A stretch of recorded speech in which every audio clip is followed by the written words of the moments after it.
नमस्कार दोस्तों। आज की हमारी कहानी है आखिरी बड़ा पाव।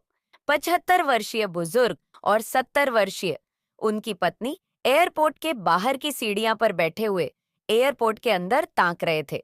उनकी आंखों से आंसू बहे जा रहे थे। शायद उन्हें किसी का इंतजार था। पास बैठे बुजुर्ग व्यक्ति की पत्नी की हालत बहुत खराब लग रही थी। वह शायद देखने में बीमार भी थे। बुजुर्ग व्यक्ति कभी अपनी पत्नी को संभालते तो कभी भरी निगाहों से एयरपोर्ट के अंदर की तरफ देखते। शायद उन्हें किसी व्यक्ति का बेसब्री से इंतजार था। सुबह से लेकर शाम हो गई।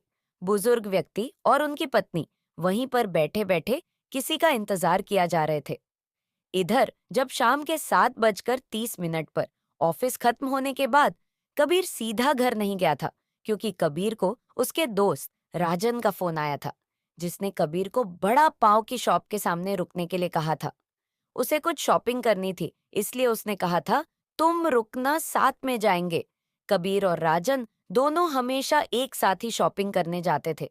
उस शॉप के पास पार्किंग के लिए कुछ लोहे के एंगल लगाए हुए थे। कबीर उन पर चढ़कर बैठ गया और अपने दोस्त का इंतजार करने लगा। वह जहां पर रुका था उसी से लगा हुआ एयरपोर्ट का गेट था।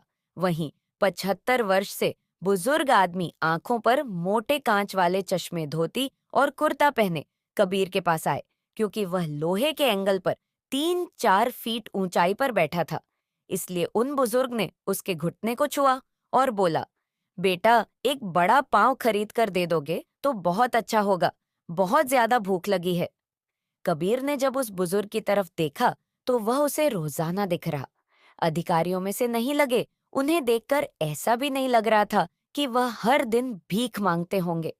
ऐसे अचानक किसी बुजुर्ग ने उसके पैरों को हाथ लगाया तो उसे बहुत अजीब महसूस हुआ। कबीर तुरंत एंगल से कूदकर नीचे खड़ा हो गया। उसने अपनी जेब में हाथ डाला और 50 रुपए निकालकर उस बुजुर्ग को देते हुए कहा, अंकल, आपको भूख लगी है तो यह लीजिए, 50 रुपए कुछ खा लीजिए। बुजुर्ग ने कहा, नहीं बेटा, पैसे मत दो, बस एक बड़ा पाव खरीद दे दो, उतना ही बस है। मेरे लिए मेरी पत्नी बीमार है और उसको कुछ खिलाना बहुत जरूरी है। और बगल में ही खड़ी अपनी पत्नी की आंखों के आंसू पोंछने लगते हैं। ठीक है, मैं लाकर देता हूँ, आप यही बैठिए। कहकर वह वड़ा पाव की दुकान में गया और एक वड़ा पाव खरीद कर लाया और बुजुर्ग को खाने के लिए दिया। बुजुर्ग नीचे बैठकर बड़ा पाव अपनी पत्नी को खिलाने लगते हैं। कबीर की तरफ देखकर वह बोले, ऊपर मत बैठो बेटा, गिर जाओगे। कबीर उनका कहना टाल नहीं पाया और उनके साथ ही बैठ गया। फिर कबीर ने ऐसे ही उनसे सवाल करना शुरू किया, कहाँ से आए हैं, कहाँ जाएंगे, किससे मिलने आए हैं, बगैर है, बगैर है। तब वह वृद्ध आंखों में आंसू लिए बोलते हैं, सुबह से बैठे हम किसी अपने का इंतजार कर रहे हैं। एयरपोर्ट के बाहर कब हमारा वह अपना आएगा, कब हमको ले जाएगा, और इतना बोलकर कर रोने लगते हैं। आखिर कौन है वह वृद्ध इंसान और कौन है वह जिनका वे इंतजार कर रहे हैं? आइए जानते हैं। इस कहानी के माध्यम से माता पिता का इकलौता बेटा था। उसने बचपन से ही मेहनत की और अपनी पढ़ाई में हमेशा अव्वल रहा। जब उसने कॉलेज की पढ़ाई पूरी की तो उसे एक अच्छी नौकरी का प्रस्ताव विदेश से मिला। रामलाल जी और सावित्री जी को गर्व था कि उनका बेटा इतनी ऊंचाई को छू रहा है, लेकिन इसके साथ ही एक अदृश्य दर्द उनके दिलों में बस गया था। राजेश की विदेश यात्रा का मतलब था वह उनसे दूर चला जाएगा। हालांकि दोनों ने अपने दिलों पर पत्थर रखकर उसे विदेश जाने की अनुमति दी थी। विदेश जाते समय राजेश ने अपने माता पिता को यह वादा किया था कि वह उनसे नियमित रूप से संपर्क में रहेगा और समय समय पर उन्हें मिलने भी आएगा। उन दिनों जब वह अपने माता पिता के साथ समय बिताता था, उस समय उसके चेहरे पर मुस्कान और माता पिता की आंखों में आंसू होते थे। खुशी के आंसू होते थे, क्योंकि वह जानते थे कि उनका बेटा तरक्की कर रहा है। राजेश के विदेश जाने के बाद पहले कुछ सालों तक वह नियमित रूप से अपने माता पिता से फोन पर बात करता था। हर हफ्ते एक बार कॉल करता और उन्हें अपनी दिनचर्या, काम और वहां की जिंदगी के बारे में बताता। उसके फोन कॉल रामलाल जी और सावित्री जी के लिए उम्मीद की किरण होते थे। वे अपने बेटे की आवाज सुनते और उसके भविष्य के सपनों में खो जाते। राजेश उन्हें बताता कि कैसे वह मेहनत कर रहा है, कैसे उसकी कंपनी में उसे सराहा जा रहा है और कैसे एक दिन वह उन्हें अपने पास विदेश बुलाएगा। परंतु जैसे जैसे समय बीतता गया, राजेश की फोन कॉल की संख्या कम होती गई। पहले वह हर हफ्ते कॉल करता था, फिर महीने में एक बार, और धीरे धीरे यह सिलसिला और भी लंबा होता गया। साल बीत गए और अब रामलाल जी और सावित्री की हर दिन अपने बेटे के फोन का इंतजार करते थे। जब भी फोन की घंटी बजती, उनकी आंखों में एक चमक आ जाती। लेकिन जैसे ही फोन कॉल किसी रिश्तेदार या जान पहचान वाले की होती, उनकी उम्मीदें टूट जाती। उन्होंने कई बार खुद राजेश को फोन करने की कोशिश की, लेकिन या तो वह व्यस्त होता या फिर कॉल उठाने का समय नहीं होता। सावित्री जी रोज मंदिर जाकर अपने बेटे की लंबी उम्र और खुशियों के लिए प्रार्थना करती थी, जबकि रामलाल जी अपने मन में बेटे से बात करने की तड़प को दबाए रखते। वह अपनी पत्नी को दिलासा देते कि उनका बेटा बहुत व्यस्त है, इसलिए समय नहीं निकल पाता। लेकिन हकीकत में रामलाल जी खुद भी अंदर से टूट चुके थे। अब तो हालात ऐसे हो गए थे कि राजेश से महीनों बात नहीं हो पाती थी। सावित्री जी कभी कभी बेटे की पुरानी तस्वीर देखकर अपने आंसू पोंछती और फिर उन्हीं यादों में खो जाती। रामलाल जी अपनी पत्नी को देखते और सोचते कि उनका बेटा, जिसे उन्होंने इतने प्यार से पाला, आज उन्हें भूल चुका है। सावित्री जी की हालत दिन प्रतिदिन खराब होती जा रही थी। उन्हें अब सिर्फ बेटे की आवाज सुनने की उम्मीद बची थी। रामलाल जी अपने दोस्तों से कहते, बेटा बहुत बड़ा आदमी बन गया है, बहुत व्यस्त रहता है। पर उनकी आंखों में बेटे की कमी का दर्द साफ झलकता था। गांव के लोग भी इस बात से वाकिफ थे कि रामलाल जी और सावित्री जी का बेटा विदेश में रहता है, लेकिन वह अपने माता पिता का हालचाल नहीं लेता। गांव में लोग उनसे सहानुभूति जताते, पर असलियत में उन्हें भी इस बात का दुख था कि राजेश अपने माता पिता को भूल चुका था। कई बार पड़ोसियों ने रामलाल जी और सावित्री जी को समझाया कि बच्चे विदेश जाकर अपने बेटे के साथ रहे, पर रामलाल जी का मानना था कि उनकी मिट्टी यही की है और वह अपनी धरती छोड़कर कहीं नहीं जा सकते। सावित्री जी भी चाहती थी कि उनका बेटा एक दिन खुद आए और उन्हें अपने साथ ले जाए। समय के साथ साथ रामलाल जी और सावित्री जी की उम्र बढ़ रही थी और उनके स्वास्थ्य में गिरावट आनी शुरू हो गई थी। सावित्री जी को अक्सर कमजोरी महसूस होती और डॉक्टर ने बताया कि उन्हें हृदय संबंधी समस्याएं हैं। रामलाल जी भी अब पहले जैसे मजबूत नहीं थे, लेकिन उन्होंने अपने मन में ठान लिया था कि वह अपनी पत्नी का ख्याल रखेंगे और उन्हें किसी भी हाल में खुश रखने की कोशिश करेंगे।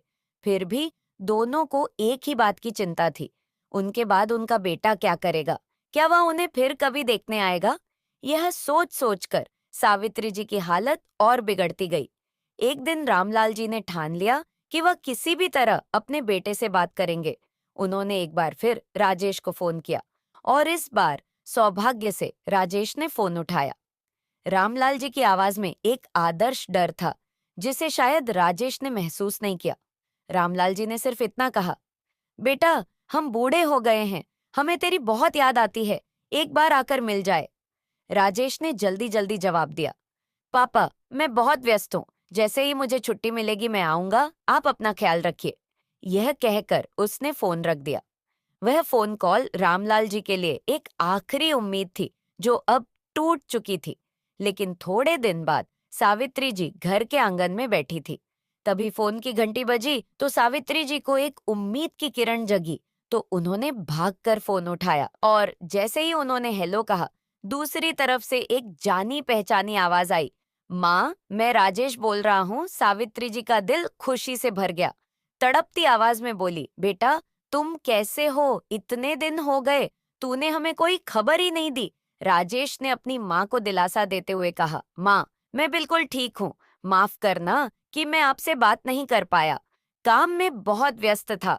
पर अब मैं एक खुशखबरी लेकर आया हूँ, पिताजी को भी बुलाओ। सावित्री जी ने उत्सुकता से रामलाल जी को आवाज दी, सुनो जी जल्दी आओ, राजेश का फोन है। रामलाल जी दौड़ते हुए घर के अंदर आए और फोन का रिसीवर पकड़ा। राजेश बेटा तू कैसा है? रामलाल जी ने एक गहरी सांस लेते हुए कहा। राजेश की आवाज में उत्साह था। उसने कहा, पिताजी मैं आपसे मिलने आ रहा हूँ, मैंने छुट्टी ले ली है और अगले हफ्ते तक मैं घर पर पहुंच जाऊंगा। हम बहुत समय से एक दूसरे से नहीं मिल पाए हैं, अब और इंतजार नहीं कर सकता। राजेश की यह बात सुनकर रामलाल जी और सावित्री की खुशी से झूम उठे। दोनों की आंखों में आंसू थे, पर यह आंसू खुशी के थे। रामलाल जी की आवाज में सिर्फ इतना ही निकला, बेटा, हम तेरा इंतजार करेंगे, जल्दी आना। फोन रखने के बाद रामलाल जी और सावित्री की एक दूसरे की तरफ देखे बिना नहीं रह सके। सावित्री जी ने खुशी खुशी कहा, हमारा बेटा आ रहा है, इतने सालों बाद उसे देखने का मौका मिलेगा। रामलाल जी के चेहरे पर एक बड़ी सी मुस्कान थी, पर अपनी पत्नी से बोले, मैंने तो कभी सोचा भी नहीं था कि यह दिन इतनी जल्दी आ जाएगा। रामलाल जी और सावित्री जी की खुशी इतनी बड़ी थी कि वह इसे अपने तक सीमित नहीं रख सके। रामलाल जी ने तुरंत अपने पड़ोसियों को बुलाया और उन्हें बताया, मेरा बेटा राजेश विदेश से आ रहा है, हम दोनों बहुत खुश हैं। गांव के लोग भी यह खबर सुनकर खुश हो गए। सभी रामलाल जी और सावित्री जी को बधाई देने लगे। गांव में ये बात फैल गई कि रामलाल जी का बेटा, जो कई सालों से विदेश में था, अब अपने माता पिता से मिलने आ रहा है।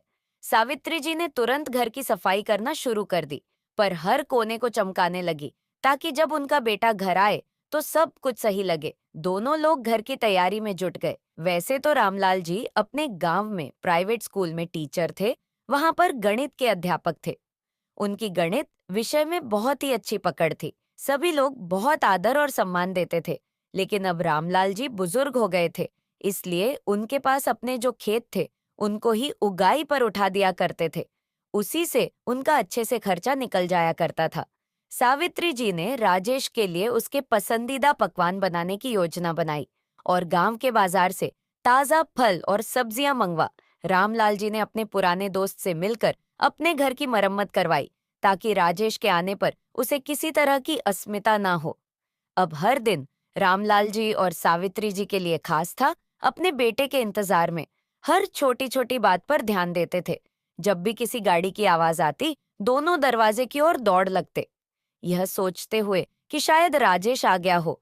गांव के लोग भी इस खुशी में शामिल थे, पर हर रोज रामलाल जी से पूछते, भाई साहब, आपका बेटा कब आ रहा है? रामलाल जी गर्व से कहते, बस कुछ ही दिनों में, अब तो उसका इंतजार है। गांव के लोग रामलाल जी और सावित्री जी की खुशी देखकर बहुत खुश थे। वे सभी जानते थे कि रामलाल जी और सावित्री जी ने अपने बेटे की पढ़ाई के लिए कितनी मेहनत की थी, और अब जब उनका बेटा विदेश से आ रहा था, ये उनके लिए किसी सपना के पूरा होने जैसा था। गांव के बुजुर्ग रामलाल जी से कहते, तुम्हारी मेहनत रंग लाई।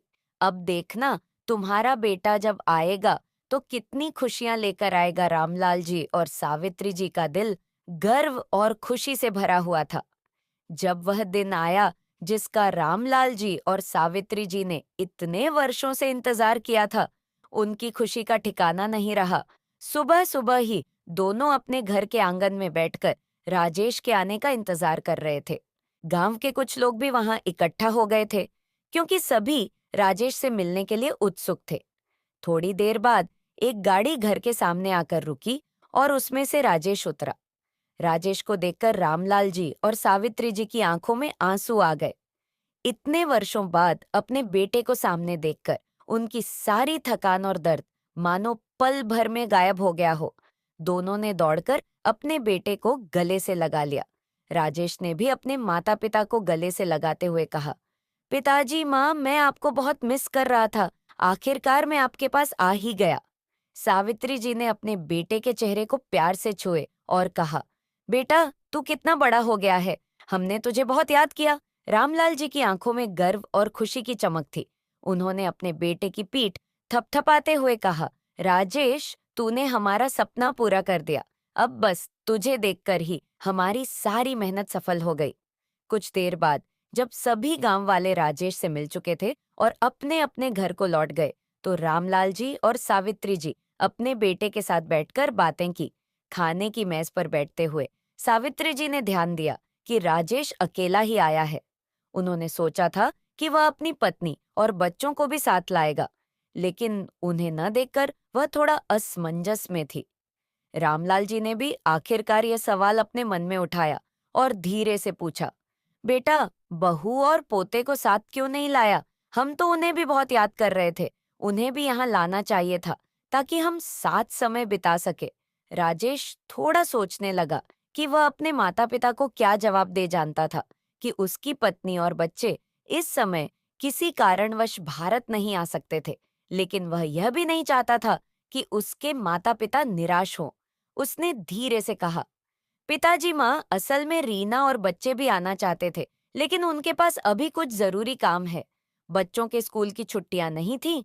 वह रीना का भी काम में बहुत दबाव है, लेकिन अगली बार हम सब मिलकर आएंगे। वादा करता हूँ। रामलाल जी और सावित्री जी थोड़े निराश तो हुए, लेकिन उन्होंने अपने बेटे की बात समझने की कोशिश की। सावित्री जी ने कहा, ठीक है बेटा, हमें पूरा भरोसा है कि अगली बार जब तुम आओगे तो उन्हें भी अपने साथ लेकर आओगे। हम उनका भी बेसब्री से इंतजार करेंगे। राजेश ने सिर हिलाया और मुस्कुराते हुए कहा कि माँ, अगली बार जरूर। भले ही राजेश अकेला आया था, लेकिन रामलाल जी और सावित्री जी के लिए अपने बेटे के आने की सबसे बड़ी खुशी थी।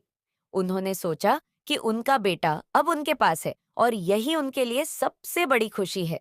उस रात उन्होंने अपने बेटे के साथ ढेर सारी बातें की, पुरानी यादों को ताज़ा किया और भविष्य की योजनाओं पर चर्चा की। रामलाल जी और सावित्री जी ने राजेश के साथ बीते हर पल का आनंद लिया, क्योंकि वह पल उनके लिए अनमोल थे। राजेश के आने के 10-12 दिन बीत चुके थे। इन दिनों में उसने अपने माता पिता के साथ हर पल बिताया, उनकी देखभाल की और उन्हें महसूस कराया कि वह उनकी कितनी परवाह करता है। राजेश ने अपने माता पिता को बताया कि विदेश में वह बहुत अच्छा काम रहा है और उसके पास एक सुंदर घर है जिसमें वह अपने माता पिता को ले जाकर आरामदायक जीवन देना चाहता है। एक दिन जब भी रात को खाना खाने के बाद आंगन में बैठे थे, तो राजेश ने धीरे से कहा, माँ, पिताजी, मैंने आपसे पहले भी कहा था कि मैं आपको विदेश ले जाने के लिए आया हूँ। मैं चाहता हूँ कि अब आप दोनों मेरे साथ विदेश में रहे। वहाँ आपके लिए सारी सुविधाएं हैं और मैं चाहता हूँ कि आप अपने बाकी जीवन का समय वहाँ शांति और आराम से बिताएं। आप यहाँ संघर्ष करते रहे हैं, लेकिन अब वक्त आ गया है कि आप आराम से जिए। रामलाल जी और सावित्री जी को अपने बेटे की बातों को बड़े ध्यान से सुन रहे थे। उसकी ये बात सुनकर खुशी से झूम उठे। सावित्री जी की आंखों में आंसू आ गए, लेकिन वह आंसू खुशी के थे। उन्होंने कहा, बेटा, हमें क्या चाहिए? बस तेरा प्यार और साथ। अगर तू हमें साथ ले जा रहा है तो इससे बड़ी खुशी और क्या हो सकती है? रामलाल जी ने बेटे की बात पर सहमति जताई। हाँ बेटा, हम तैयार हैं। तेरे साथ विदेश में रहकर हमें खुशी होगी।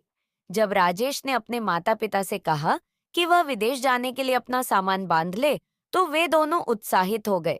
उनका जीवन हमेशा से सरल और सीमित साधनों में मिलता था, इसलिए उनके पास ज्यादा सामान नहीं था। सावित्री जी ने अपनी छोटी सी पोटली में कुछ कपड़े और जरूरी सामान रखना शुरू किया, जबकि रामलाल जी ने अपने पुराने दस्तावेजों, कुछ घरेलू कागजात समेटे। गांव के लोग भी यह खबर सुनकर आश्चर्यचकित थे कि रामलाल जी और सावित्री जी अब विदेश जा रहे हैं। गांव में इस तरह का माहौल बन गया था कि सभी लोग उनसे मिलने और विदाई देने के लिए आने लगे। गांव के लोग हमेशा से रामलाल जी और सावित्री जी के संघर्षों से परिचित थे, इसीलिए अब जब उन्हें उनके जीवन के इस नए अध्याय में खुशी मिल रही थी, तो सभी उनके लिए खुश थे। जैसे जैसे विदेश जाने का दिन नजदीक आ रहा था, राजेश ने एक दिन अपने माता पिता से एक महत्वपूर्ण बात की। उनके पास बैठा और गंभीर स्वर में कहा, माँ, पिताजी, आप जानते हैं कि अब हम सब विदेश में रहेंगे। वहाँ आपका सब कुछ होगा और आप किसी भी चीज की चिंता नहीं करेंगे। इसलिए मेरा सुझाव है कि यहाँ जो हमारा घर और जमीन है, उसे हम बेच दे। यहाँ रहकर उसकी देखभाल करना मुश्किल होगा और वैसे भी हमें अब इसकी जरूरत नहीं है। जो भी पैसा मिलेगा, हम उसे हमारे भविष्य की जरूरत के लिए इस्तेमाल कर सकते हैं। रामलाल जी और सावित्री जी ने इस पर गहरी सोच विचार कि उनके लिए यह घर और जमीन सिर्फ संपत्ति नहीं थी, बल्कि उनके जीवन की यादें और संघर्ष का हिस्सा था। वह जगह थी जहां उन्होंने अपना पूरा जीवन बिताया था और जहां उनके बेटे की परवरिश हुई थी। लेकिन साथ ही उन्हें यह भी एहसास हुआ कि अब वह यहाँ रहकर इस जमीन और घर का उपयोग नहीं कर पाएंगे और विदेश में उनका बेटा उनके लिए एक नई जिंदगी तैयार कर चुका है। सावित्री जी ने रामलाल जी की ओर देखा और बोली, सुनो जी, शायद बेटा सही कह रहा है। अब जब हम यहाँ नहीं रहेंगे तो इस घर और जमीन का क्या करेंगे? यहाँ की देखभाल करना मुश्किल हो जाएगा। रामलाल जी ने भी कुछ पल सोचा और फिर से कहा, हाँ बेटा, सही कह रहा है। अगर यह जमीन और घर हमारे किसी काम के नहीं आएंगे तो इन्हें बेचना ही सही है।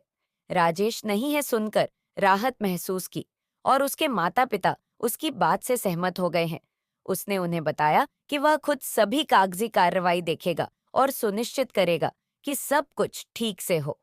रामलाल जी ने अपने पुराने संदूक से घर और जमीन के सारे कागजात निकाले और अपने बेटे के हाथों में दे दिए। यह उनके जीवन की एक बड़ी संपत्ति थी, लेकिन उन्होंने इसे बिना किसी शक अपने बेटे के हवाले कर दिया, क्योंकि उन्हें अपने बेटे पर पूरा भरोसा था। राजेश ने कागजात संभालते हुए कहा, पिताजी, मैं सब कुछ देख लूंगा, आप निश्चित रहिए। जल्दी ही मैं सारे दस्तावेज पूरे करवा लूंगा और हम विदेश के लिए रवाना हो जाएंगे। जब रामलाल जी और सावित्री जी के विदेश जाने की तैयारी पूरी हो गई थी, तो गांव में विदाई का माहौल बनने लगा। गांव के लोग एक एक करके उनके घर आकर उनसे विदा लेने लगे।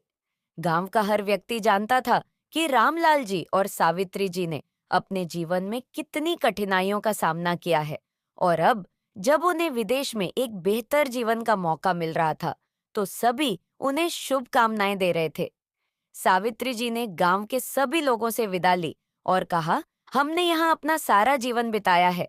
आप सबका साथ हमें हमेशा याद रहेगा, लेकिन अब हमारा बेटा हमें विदेश लिए जा रहा है, जहाँ हम आराम से रह सकेंगे। रामलाल जी ने भी अपने पुराने दोस्तों से मिलकर कहा, यहाँ की जमीन और घर हमारे दिल में हमेशा रहेंगे, लेकिन अब नए जीवन की ओर बढ़ाना है। आप सबका आशीर्वाद हमारे साथ हो, यही हम चाहते हैं। विदेश जाने का दिन आ गया था। रामलाल जी और सावित्री जी ने अपने सीमित सामान को समेटा और अपने बेटे के साथ निकलने के लिए तैयार हो गए। राजेश ने उनके लिए हवाई टिकट और अन्य सभी व्यवस्थाएं पहले ही कर दी थी।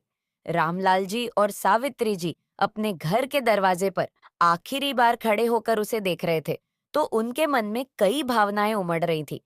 यह वह जगह थी जहां उन्होंने अपने जीवन के सबसे सुंदर और कठिन पल बिताए थे, लेकिन अब उनके सामने एक नया जीवन था, जहां उनका बेटा उनके साथ था और उनके लिए बेहतर भविष्य की तैयारी कर रहा था।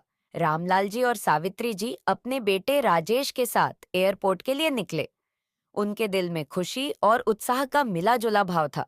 राजेश ने उनकी हर जरूरत का ख्याल रखा था और उन्हें यकीन दिलाया था कि विदेश में उनका जीवन बहुत बेहतर होगा।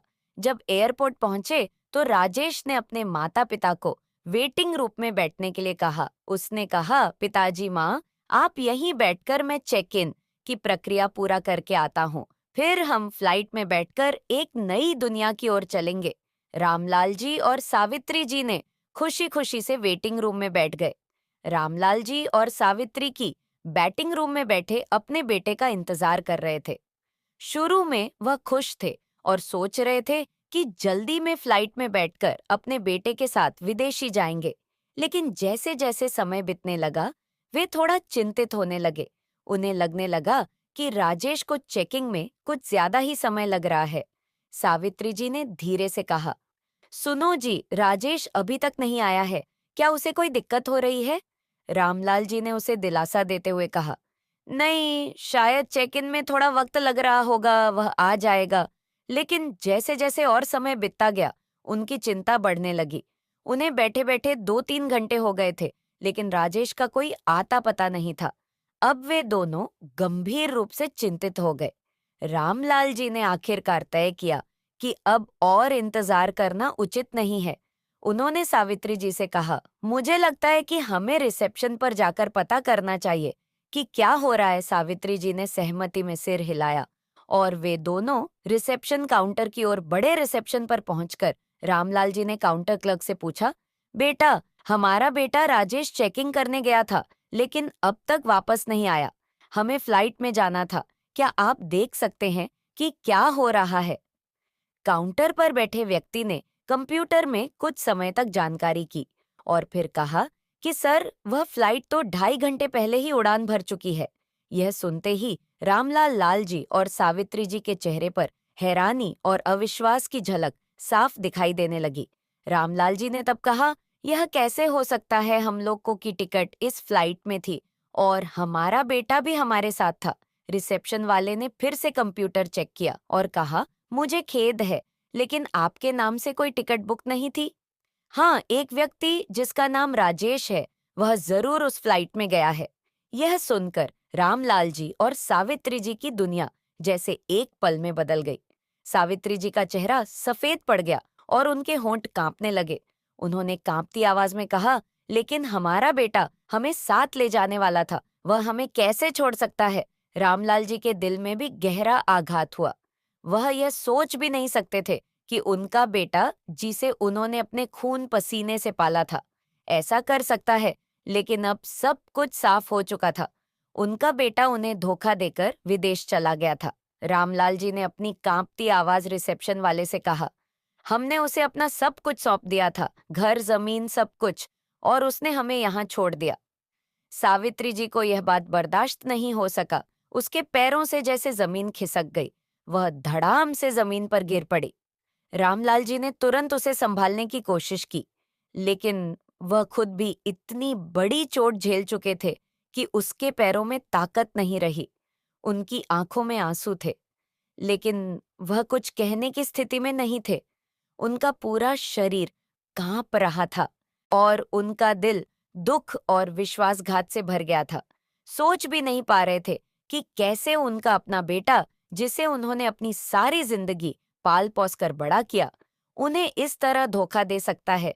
वह एकदम निराश हो गए थे। रिसेप्शन पर खड़े कर्मचारी भी यह सब देखकर दंग रह गए।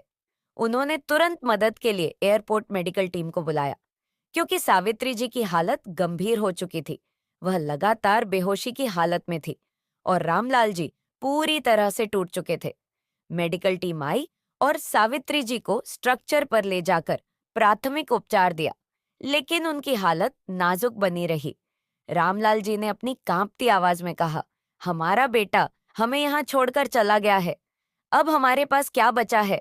रामलाल जी और सावित्री जी को उनका बेटा उन्हें छोड़कर चला गया था, बल्कि उनके पास अब घर और जमीन भी नहीं बची थी। उन्होंने अपने जीवन की सबसे बड़ी संपत्ति अपने बेटे के हाथों में सौंप दी थी और अब उनके पास कुछ भी नहीं था। रामलाल जी ने आंसुओं से भरी आंखों से कहा, हमने अपना सब कुछ उसे दे दिया था और उसने हमें यहाँ इस हालत में छोड़ दिया।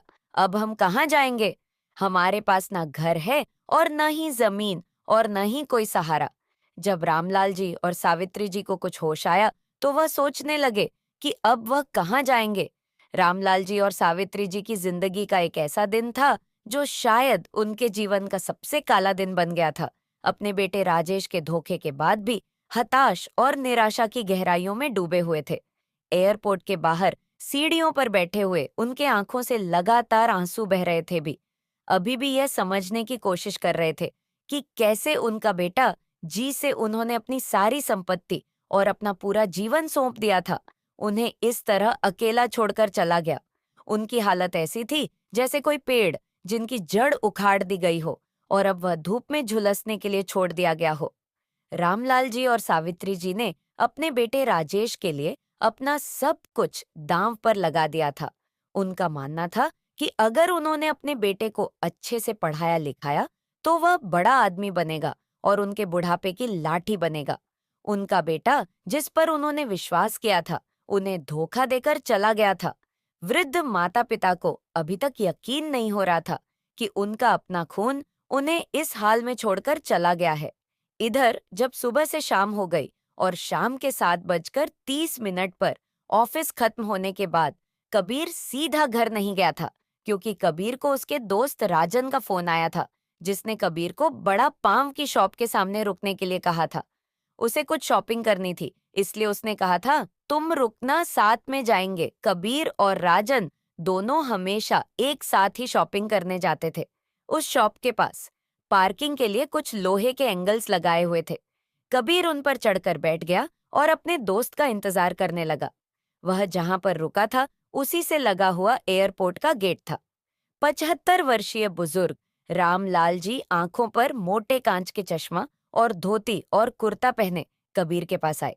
क्योंकि वह लोहे के एंगल पर 3-4 फीट ऊंचाई पर बैठा था, इसलिए उन बुजुर्ग रामलाल जी ने उनके घुटनों को छुआ और बोला, बेटा एक बड़ा पाँव खरीद कर दे दोगे तो बहुत अच्छा होगा, बहुत ज्यादा भूख लगी है। कबीर ने जब उस बुजुर्ग रामलाल जी की तरफ देखा तो वह उसे रोजाना दिख रहे भिखारी में से नहीं लगे।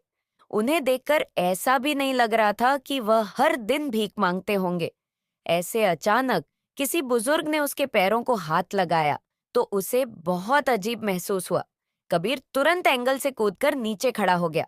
उसने जेब में हाथ डाला और 50 रुपए निकालकर रामलाल जी को देते हुए कहा, अंकल आपको भूख लगी है तो आप ये लीजिए, 50 रुपए और कुछ खा लीजिए। रामलाल जी ने कहा, नहीं बेटा पैसे मत दो, बस एक बड़ा पावर लाकर दे दो, उतना ही बस बहुत है मेरे लिए। मेरी पत्नी बीमार है और उसको कुछ खिलाना बहुत जरूरी है। और बगल में ही खड़ी अपनी पत्नी की आंखों के आंसू पोंछने लगते हैं। ठीक है, मैं ला कर देता हूँ, आप यही बैठिए। वह बड़ा पाव की दुकान में गया और एक वड़ा पाव खरीद कर लाया और रामलाल जी को खाने के लिए दिया। रामलाल जी ने नीचे बैठकर वड़ा पाव अपनी पत्नी को खिलाने लगते हैं। कबीर की तरफ देखकर वह बोले, ऊपर मत बैठो बेटा, गिर जाओगे। कबीर उनका कहना टाल नहीं पाया और उनके साथ ही बैठ गया। कबीर ने ऐसे ही उनसे सवाल करना शुरू किया, कहाँ से आए हैं, कहाँ जाएंगे, किसी से मिलने आए हैं, वगैरह वगैरह। तब सावित्री जी बोली, सुबह से बैठे हम किसी अपने का इंतजार कर रहे हैं, एयरपोर्ट के बाहर की, कब मेरा बेटा आएगा और हमें विदेश ले जाएगा। सावित्री जी अपने आंसुओं को पोंछते हुए बोली, हमने उसे अपने जीवन का हर सुख दिया, हर वह चीज दी जिसकी उसे जरूरत थी। उसके बदले में उसने हमें यहाँ अकेला छोड़ दिया, बिना घर, बिना जमीन, बिना किसी सहारे के। अब हम कहाँ जाएंगे, किसके पास जाएंगे? ये बोलकर वो चुप हो गई। तब कबीर ने पूछा कि आपके कोई रिश्तेदार या कोई परिवार तो होगा। रामलाल जी और सावित्री जी के पास न तो घर था और न ही जमीन, न ही कोई पैसा। उनका बेटा उन्हें पूरी तरह से ठग कर चला गया था। दोनों एयरपोर्ट की सीढ़ियां पर बैठे थे और उन्हें समझ में नहीं आ रहा था कि अब वह कहाँ जाए। रामलाल ने अपने कांपती आवाज में कबीर से कहा, हम अब कहाँ जाएंगे, हमारे पास तो कुछ भी नहीं बचा है। घर और जमीन सब बेच दी और पैसा भी हमारे बेटे राजेश के साथ चला गया। अब हम किसके पास जाएंगे? सावित्री जी की आंखों में आंसू थे, लेकिन वह भी जवाब देने में असमर्थ थी। वह अपने पति की ओर देख रही थी। उन्होंने कहा कि मैंने सोचा था कि हमारा बेटा हमारे बुढ़ापे की लाठी बनेगा, लेकिन उसने हमें इस हाल में छोड़ दिया। अब हमें क्या करना चाहिए? रामलाल जी के मन में बार बार अपने बड़े भाई का ख्याल आ रहा था। उसके बड़े भाई हमेशा से उसके लिए एक सहारा रहे थे, लेकिन अब जब उन्होंने अपने भाई की सलाह को नजरअंदाज किया और अपने फैसले से उसकी बातों को झुठलाया, तो वह अपने भाई के पास जाने की हिम्मत नहीं जुटा पा रहे थे। उनके मन में यह ख्याल आया कि अगर वह अपने भाई के पास जाते हैं तो वह उनको क्या कहेंगे। उनके पास अपने भाई का सामना करने की हिम्मत नहीं थी, क्योंकि उनके भाई उनको पहले ही समझ चुके थे कि वह अपने बेटे पर इतना भरोसा नहीं करें। रामलाल को अपने बड़े भाई की वह बात यादें आ रही थी। अब रामलाल को महसूस हो रहा था कि उन्होंने अपने बड़े भाई की बातें क्यों नहीं मानी। उन्हें गहरा पछतावा तो हो रहा था कि उन्होंने अपने बेटे के लिए अपने सारे फैसले गलत लिए। रामलाल जी ने धीरे धीरे कहा, भैया सही कहते थे, मैंने उनकी एक नहीं सुनी। उन्होंने मुझे समझाया था कि लोन लेकर बेटे की पढ़ाई ना करवाना और घर और जमीन भी ना बेचूं, लेकिन मैंने उनकी बातों को अनसुना कर दिया और अब आज मैं इस साल में हूँ। फिर रामलाल जी ने एक लंबी सांस ली और अपनी पत्नी से कहा, हमें और कोई रास्ता नहीं दिख रहा है, हमें भैया के पास ही जाना होगा, लेकिन मुझे नहीं पता कि वह हमारी बात सुनेंगे भी या नहीं। उन्होंने हमें पहले भी समझाया था कि, लेकिन हमने उनकी नहीं सुनी। अब क्या वह हमें माफ करेंगे? सावित्री ने भी अपनी चिंता जताई। हमने गलती की है, पर अब हमारे पास कोई और चारा नहीं है भैया, हमें जरूर माफ करेंगे, हमें उनके मदद की जरूरत है। रामलाल जी बड़ी ही भरी निगाहों से कबीर से बोलते हैं, बेटा हमारी अगर एक मदद कर दो तो तुम्हारी बहुत मेहरबानी होगी। तुम हमें मेरे बड़े भाई के घर पर छोड़ दो। हमारे पास इतने पैसे नहीं है कि हम वहां पर पहुंच सके। तो कबीर उनकी बात सुनकर बोलता है, हाँ अंकल जी, आप हमें उनका पता दीजिए।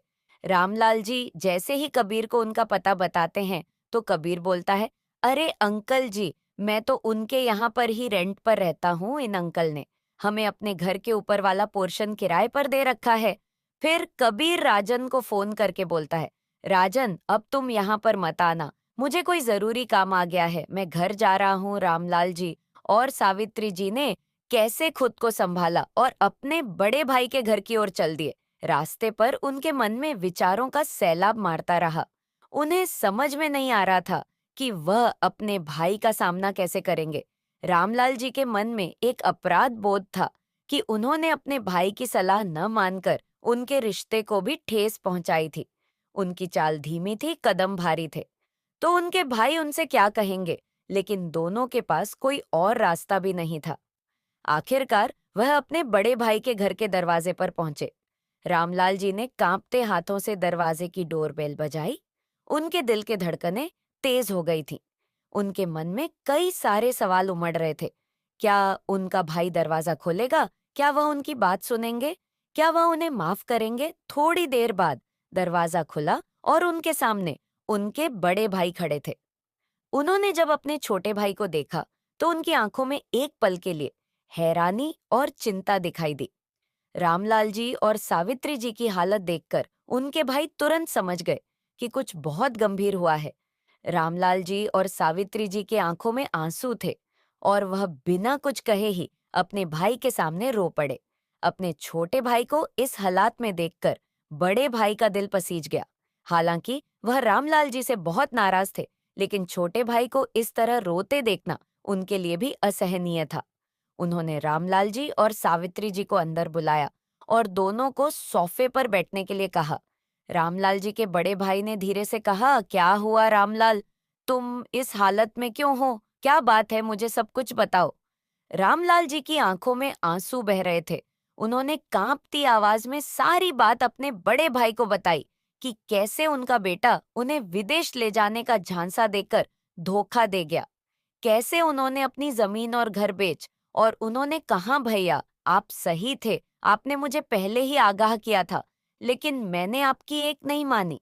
अब हमारा बेटा हमें इस हालत में छोड़कर चला गया है और हमारे पास कुछ भी नहीं बचा है। रामलाल जी के बड़े भाई ने सारी बात सुनी और उनके आंखों में गुस्सा और दुख दोनों झलक रहे थे।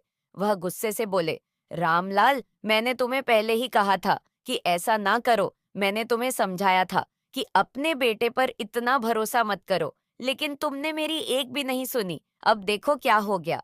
रामलाल जी ने सर झुका लिया और कहा, मुझे माफ कर दो भैया, मैं जानता हूँ कि मैंने गलती की है।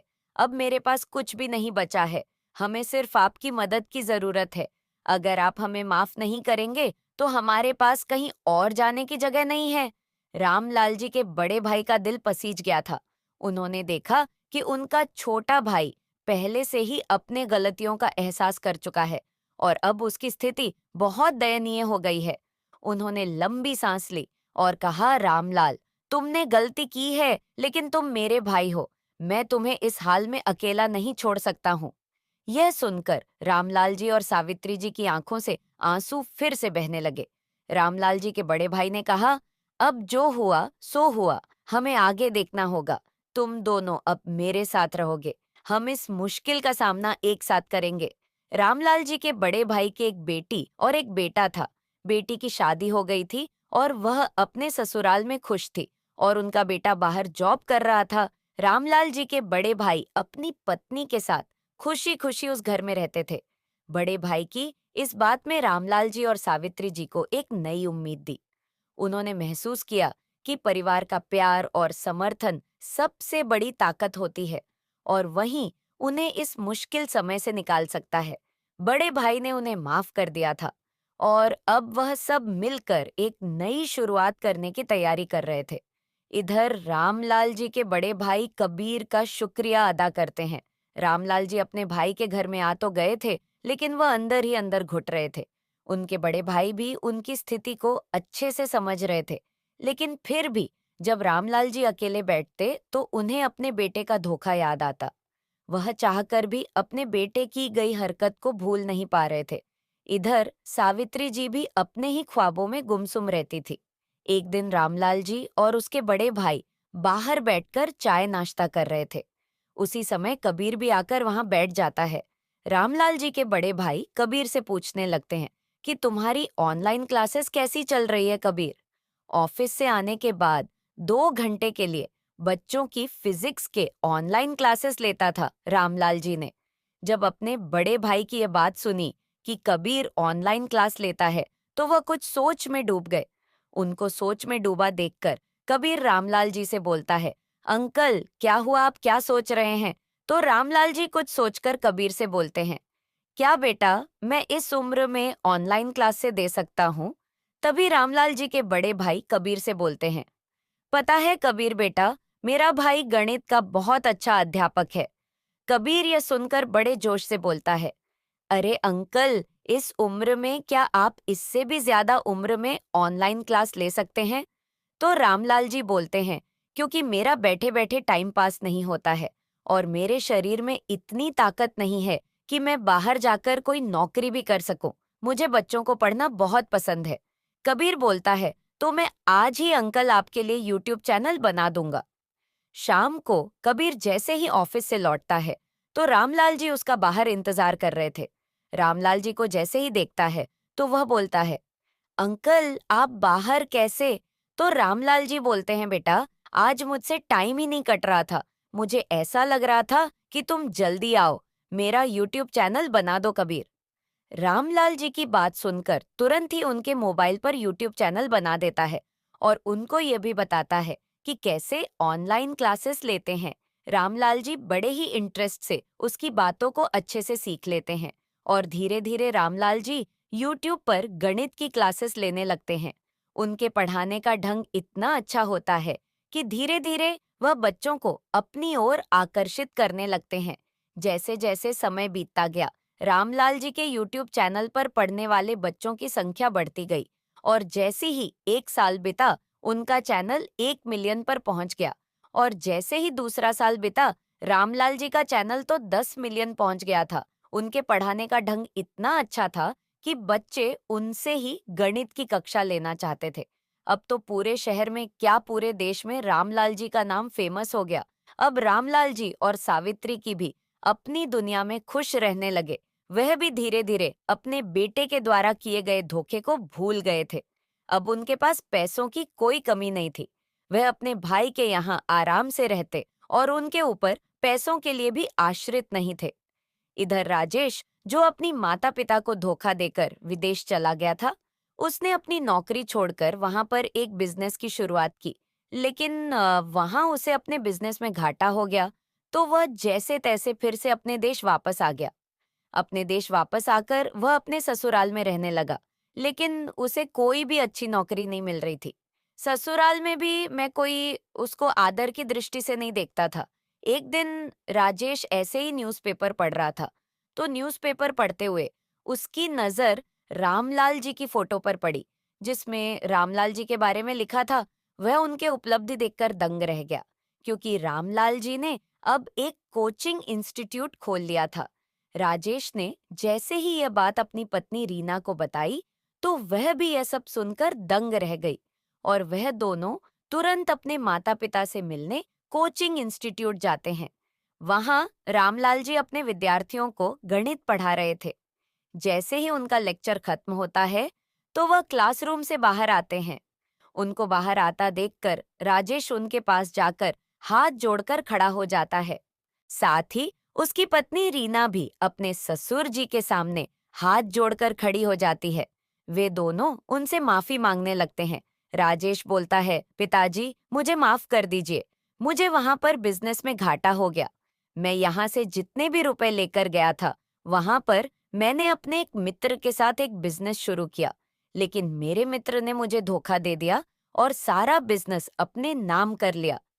अब मेरे पास 1 रुपए भी नहीं है और मैंने अपने बच्चों को भी अच्छे से नहीं पढ़ा पा रहा हूँ। प्लीज मुझे माफ कर दीजिए। रामलाल जी बोलते हैं, मैं तुम्हारा पिता नहीं हूँ। अगर मैं तुम्हारा पिता होता, तो तुम मुझे ऐसा धोखा देकर नहीं भागते। अरे नालायक, तुमने तो यह भी नहीं सोचा कि हमारे पास ना तो खाने पीने के लिए पैसे बचे हैं और ना ही रहने के लिए। घर तुम तो हमें भूख मारने के लिए छोड़ गए थे। वह रामलाल जी गुस्से में आग बबूला होते हुए बोलते हैं, दूर हो जाओ मेरी नजरों से, वरना मुझसे बुरा कोई नहीं होगा। तभी रीना बोलती है, पिताजी हमें माफ कर दीजिए, गलती तो बच्चों से ही होती है। बड़ों का काम है कि अगर बच्चे गलती करें तो उन्हें माफ कर दे। तो रामलाल जी बोलते हैं, जब मेरा बेटा मुझे भूखे मरने के लिए छोड़कर गया था तो मेरे पास भी तो 1 रुपए नहीं था। जब मैंने इस बुढ़ापे में इतना कुछ कर लिया तो क्या तुम जवान होकर पैसे नहीं कमा सकते? और हाँ, कान खोलकर सुन लो, मैं तुम लोगों की एक भी 1 रुपए की भी मदद नहीं करने वाला। और रामलाल जी गेट कीपर को आवाज लगाते हुए बोलते हैं कि इन दोनों लोगों को इंस्टीट्यूट से बाहर निकाल दो। राजेश अपने पिता के सामने हाथ जोड़कर खड़ा था, लेकिन रामलाल जी ने उसकी तरफ एक बार भी पलटकर नहीं देखा। राजेश को समझ में आ गया था कि उसने अपने माता पिता को जो धोखा दिया था, उस धोखे का फल उसे भी मिला था, क्योंकि उसने अपने अच्छी खासी नौकरी छोड़कर अपने मित्र के बहकावे में आकर बिजनेस शुरू किया था और उस मित्र ने उसे धोखा देकर सारा बिजनेस हड़प लिया। तभी कहा जाता है कि जो जैसा करता है वैसा ही भरता है। तो दोस्तों, आज की यह कहानी आप सभी को कैसी लगी, नीचे कमेंट बॉक्स में लिखकर हमें जरूर बताएं। अगर यह कहानी आप सभी को अच्छी लगी तो प्लीज इस वीडियो को लाइक और शेयर जरूर करें और मेरे चैनल को सब्सक्राइब करना ना भूलें। धन्यवाद।